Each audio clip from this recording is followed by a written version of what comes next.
Wada and welcome to Westside Community Garden, located here in central Aranda country. We pay respect to the traditional custodians of this land, the Aranda people, who care for and nurture this country. We pay respect to elders past, present and emerging, and acknowledge that sovereignty was never ceded. We pay respect to traditional custodians across all of Australia and recognise their spiritual and cultural connection to the land, waterways and skies around us.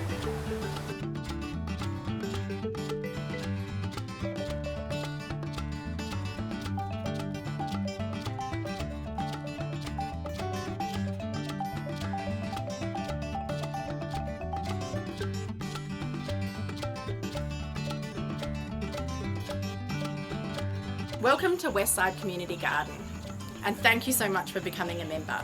My name is Jade Kudrenko and I'm the General Manager at the Arid Lands Environment Centre. We are Central Australia's peak environmental organisation, and we've been protecting Australia's iconic desert country for over 40 years. I want to welcome you to this garden, which is an amazing initiative made possible through a partnership with Centralian Middle School and was seeded from funding provided from the Community Benefit Fund in 2020. This garden is here to empower people to live sustainably in the desert and to provide ongoing food security. Thank you so much for joining us, and I hope you enjoy your time in the garden. Weda, we're delighted to be welcoming you as a new member here at Westside Community Garden. I'm Kaz Phillips and I've had the incredible pleasure of coordinating the establishment of this newest garden here in Alice Springs over the last year.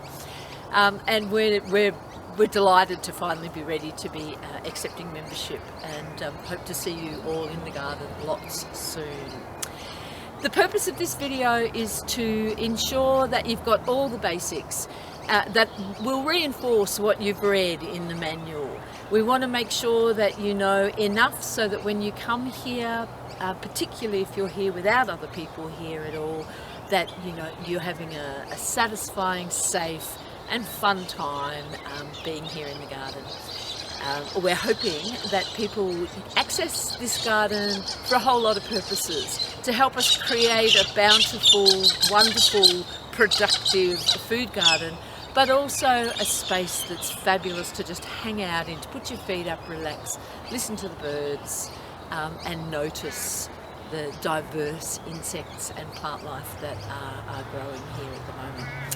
We want this garden to be as accessible as possible to everybody in this community, so any feedback or thoughts you have that can improve how we do what we're doing here, gratefully received. We have a newly set up compost toilet on site, which we're pretty happy about. If for any reason that doesn't kind of grab you, we do have public toilets across the way that are very easily accessible as well, but only open from 6 a.m. to 6 p.m. If you are needing to bring materials or have close access to the gate, at the moment you can drive through from the Memorial Road end to be very close to entering the garden. You can also access the garden from Milner Road end. There's parking at that end and you'll have to walk a short walk along the fence line to reach the pedestrian gate. The pedestrian gate has a code. Once your induction is finished, once you physically come to the garden and had an on-site induction, we will give you that code. Please, can you make sure that you don't pass that code on to any non-members? So far the garden has been completely safe. We've had nothing untoward happen in the last year and we want to keep it that way. We're really happy for dogs to come to the garden, but please put your dog on the lead. There are people who are a bit nervous about dogs, and please clean up after yourself as well. A major motivation for this garden, as well as many other community gardens around the world really, is to ensure that we're all learning about the reality of the climate crisis that we're currently living in. So we will be providing a whole lot of information to people to ensure that we all have the skills to live in a way that is going to support the ongoing life of this planet. The planning committee that helped establish this garden decided that they wanted this garden to be a bit different to how many community gardens are, in that it will be communal, not individual plots at this point in time. We have the option in the design for that to happen if there is demand for that, so if that's important to you, let us know, okay? But basically this garden's informed by permaculture design concepts. The ethics of permaculture, which we'll talk about more at the induction, and hopefully we'll provide introduction to permaculture training to all members as well. The ethics are people care, earth care and fair share. So we're hoping that anybody who's involved in this garden will respect that you harvest according to your contribution. You know, you share the produce. You ensure that you're only picking ripe produce, etc. Just being really respectful of that. We therefore encourage you to come to as many working bees as possible so that you get to meet people, have a good yarn about, you know, what's going on, how to do things, where things are, get the feel of it, so that then when you are coming by yourself, you're feeling really confident and competent to do whatever it is that you decide you want to be your contribution to the garden. So active participation is fundamental to membership here. We've kind of set a reasonably low bar of only 26 hours a year active participation. That's absolutely a minimum. For this garden to be a viable, sustainable space, it's inevitably going to need more than that time on average from people. Up to this point, the governance and operational management of the garden has been managed by a voluntary committee of management. What we're hoping as the membership of the garden grows is that, hopefully we'll have more people interested in becoming committee members, which we need, and we particularly need people who've got time. The people who are involved at the moment do an amazing job, but a lot of them are reasonably time poor. But the other thing we're hoping to establish as part of your induction and introduction to the garden is identifying your areas of interest and the potential of you contributing to subcommittees, which we're calling pods, okay? So 1 pea in a pod is no good. We need as many peas in our pods as we can to make sure that all the different areas of the garden management get the energy they need for things to grow and continue. If you haven't read the appendix in the manual yet, that gives a whole lot of ideas about ways that you can actively participate in supporting this garden community. Please have a look at it. There's lots of ideas, that can be supporting the governance and the operational management, as I've just mentioned, but it can also be doing jobs from home, making things, contributing to the organising of events. There's loads of ways. Many people in community gardens think that you just have to come to a working bee and work physically really hard. And of course we need that. But there's a trillion other ways to contribute that are more gentle, that will use your range of skills and interests that will support us going forward. We're really committed to ensuring that people's well-being is supported here in the garden. So we ask you to take responsibility to only participate in activities that you know you're capable of and that you can do safely. We want to encourage people to try new things, and with support, do things that you might be a bit nervous about, but we want you to be safe. So please wear all the appropriate, protection goodies that you might need to be wearing to make sure that you're not going to get hurt. Lift things carefully and appropriately. Don't lift something if it's too heavy. Ask for help. Make sure you stay safe. Please take notice of what you do with a tool that you might have been using. We've actually lost quite a lot of tools over time because they've just been left and things have grown over them, and they've ended up rusty and not functional anymore. So please put tools away when you've finished. Put them up on a table, just somewhere where they're obvious and can be put away. If you have a rake, make sure that you lean it in a manner that means someone isn't going to stand on it and get flipped in the face by the handle, for example. Really important to think about that. The resources to support this garden are reasonably limited, so our tools and equipment is precious.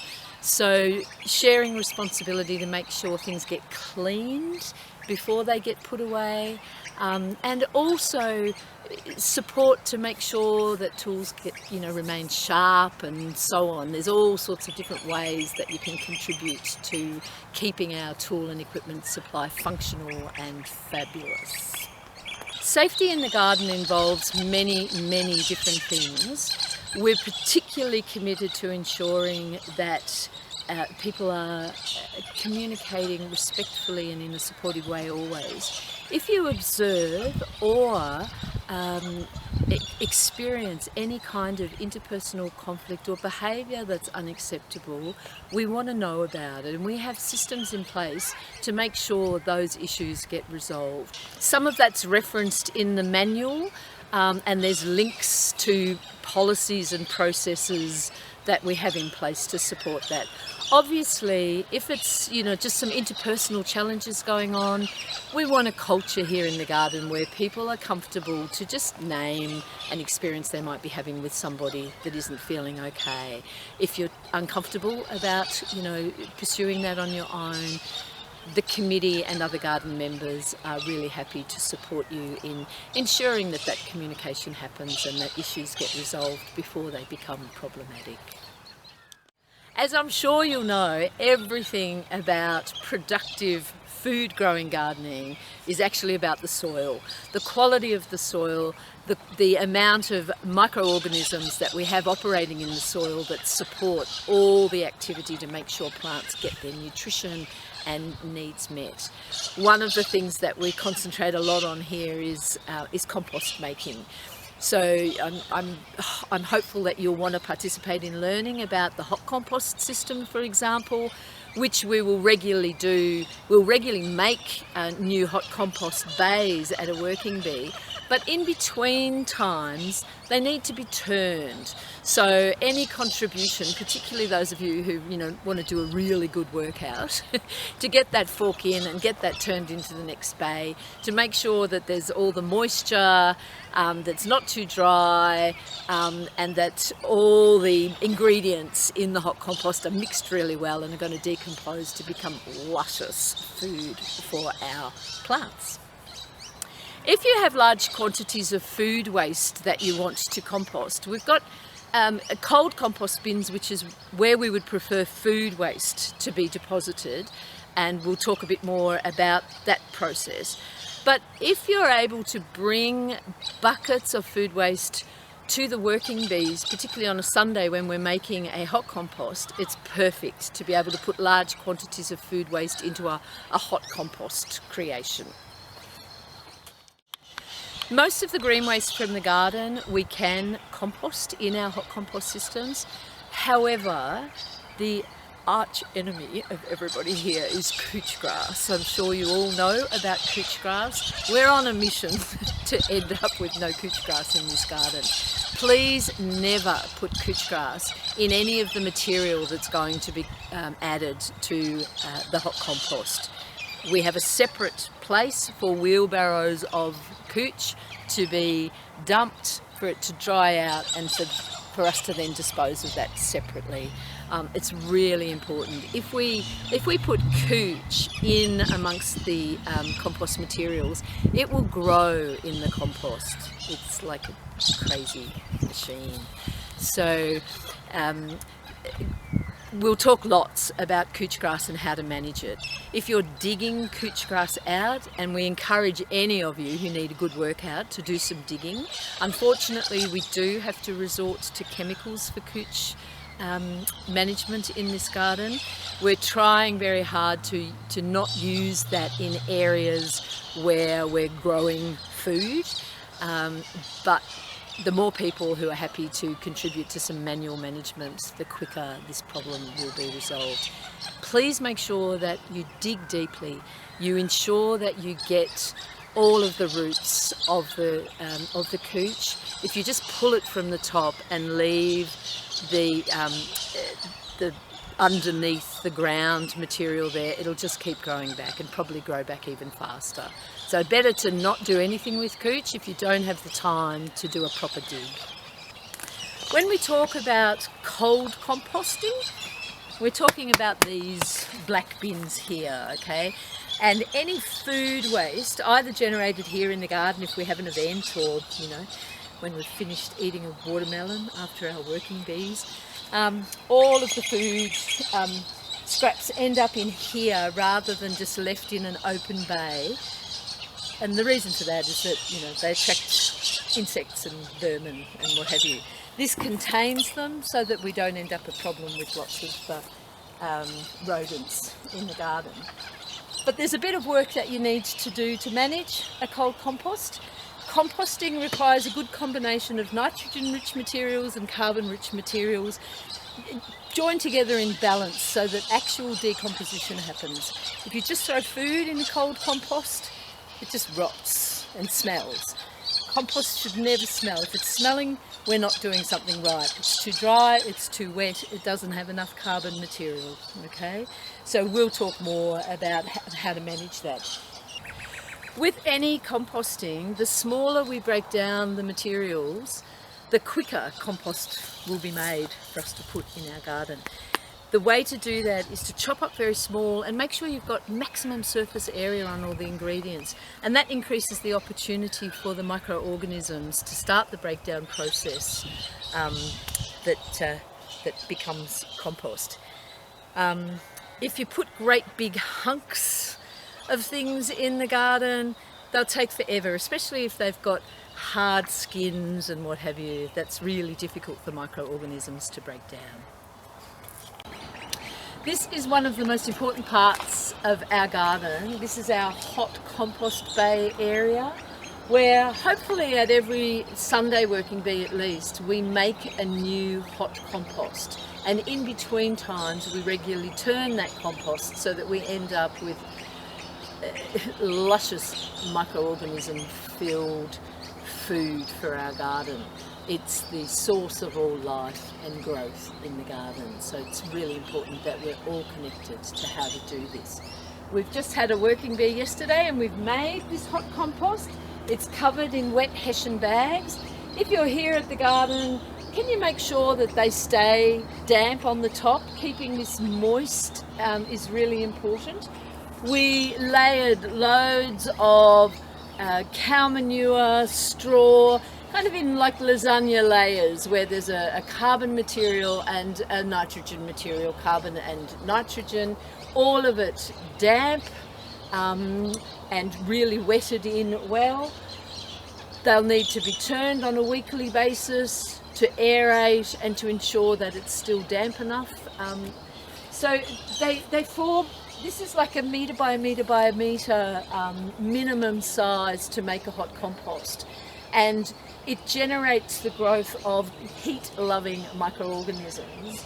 And you'll notice if we came back here in a couple of days, this pile will probably have shrunk to well below this board at the front. It's a really efficient, fast way to make good quality compost. One of the most important things about composting is to ensure that the materials are chopped as small as possible, so there's maximum surface area for the microorganisms to make them available for worms, for breaking down. If you're chopping some of our green down, like what happened yesterday, lots of asparagus fern was cut down, please don't just throw great big long lengths of it like this in the green waste bay here. We would like to have a culture here where if you're choosing to cut back an area, judge your time, and if you could make sure that you've got the time not only to cut it back, but then to actually get the shears and chop all of this into smaller sizes, and it's very small material that is left here, then we're not leaving work for anybody else to have to do after us. Here we are in our garden materials resource area. To my right here is just pure cow manure with a bit of straw in it that's been around for ages, as dry as. And over here we have big bales of straw for mulching, for carbon material for the compost. And then the smaller pile is a good combination of manure and straw already mixed together. So they all have different purposes, and you'll become familiar with all of this material. Our worm farm is still relatively small. We have a growing number of worms. We've got to stop giving them away to people to get systems happening at home. It's a small but essential and fragile system here, so it requires a lot of attention. So please, when you come, can you just take a look? Is the material on the top damp, especially in summer when it's really hot? If it's not damp, pop it into the bucket with some water and soak, and then take the lid off and just have a little look at what's going on. Do they have food? Have they eaten it all? Is the Hessian blanket at the top damp? If it's not, give that a little bit of a drink as well. Make sure all the worms stay in, of course they're a bit precious. And then what we have is this incredibly nutritious liquid that we then pour into a bucket. We dilute with water. If we've got the time, we add a little bit of sea salt as well, and then we use this especially for watering new seedlings. It's just the best combination of goodies to support plant growth. Wonderful, wonderful material to keep our garden strong and healthy. So please love our worm farm. This here is our chook pen area, waiting for there to be enough people involved in the garden who want to support getting chooks, setting up the space and looking after them. So if it's your thing, let us know. Lots of people, well, a number of people, pretty keen to get this started. The garden's supported by an integrated irrigation system, which we'll talk about more when you're physically here with us. But for now, just keep in mind that if you see a leak, particularly a big leak, or if you create a leak, which we all do, so don't freak out, just become familiar with where the nearest valve boxes are to the area that you're working in, because there's a lever, a water supply lever, that you can just come and turn off. It's totally simple. And then you make contact with the committee. We'll give you details about who and how to do that, so that we ensure that it gets fixed. If you're capable of fixing it, it'll be very obvious in a box, irrigation parts box, labelled, where the bits are, where the tools are for fixing any leaks. But if it's a bit more complicated or it's not within your capacity, just let us know, okay, and we'll come and fix it. Hopefully you've now got as much information as you need to feel comfortable about coming and spending time in the garden. Obviously, loads more to learn, loads more detail. Please come along as often as you can to our working bees, not only to learn about how to do things, but also to connect with the growing community of wonderful people that are hanging out here at the moment. Keep connected to when our working bees and events are on by checking out our new website, our social media, Facebook and Instagram, and obviously signs on the gate as well if you're walking past. So hopefully you know now that this garden is about having a whole lot of fun. It's not just about hard work. After we've done the hard work at the working bees, we then put our feet up, enjoy the fruits of our labour, and just have some fabulous conversations with each other about who we are, how we're living, where we want to be, how we want to be in this world.